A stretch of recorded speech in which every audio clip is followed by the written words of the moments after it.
Okay, this is the garage overhead door, and this is the overhead door control button. And the overhead door control button is closer to the garage floor than 5 feet, so little hands can get to it. This should have been installed higher than 5 feet. It should have been installed up here someplace. Okay, coming on along. Wasn't required when this home was built, but it should be GFCI protected. In fact, we can probably tell right now there's a GFCI receptacle underneath here. And so we're just going to go in here and test it. I guess we're not. I guess that GFCI doesn't work. If this door works, we know it's not GFCI protected, huh?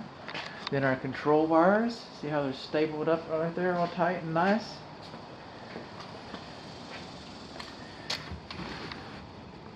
That's insulated staples. How about that? Actually was stapled with insulated staples. I can't complain about that. Okay, so the door is not GFCI protected. We have our emergency pull handle here. This is our arm. So let's look at the door here for a moment. Our optic sensors are higher than 6 inches from the ground. Our optic sensors should not be closer to the ground than 6 inches. Okay, the door itself and the inside of each door panel, the first door panel, on each corner of the first door panel, we should have spring tension warning notices, which we do not have. We got a history of some repair here. We got a nice bar put across there. It was put up there for a reason. It was bolted on for a reason. We had some problems. We've been working on it.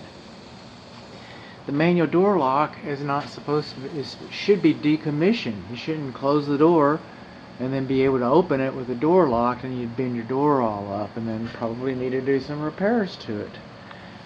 We should have a warning notice, like the warning notice that's over here on this switch that's too low. We should have a warning notice posted here too, to warn us about children. Okay, what I'm going to do is I'm going to operate the garage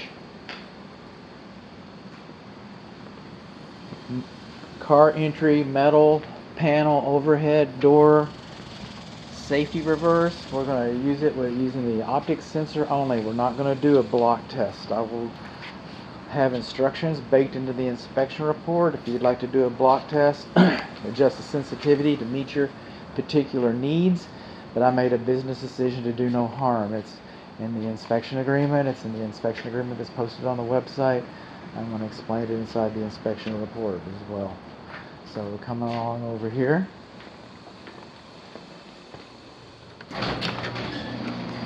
Our courtesy light is working. It's nice and quiet. And I took my big old zombie hoof, my big old flat foot, and that's how we got the safety reverse to work. So we do know the safety reverse works. But what we don't know, okay, is what the sensitivity is like. Also, I'd like to come in here and for disclosure, I'm not going to open the temperature pressure relief valve drain. This is the water heater video that you just saw. I'm not going to open that. I don't open them if they're over 3 years old.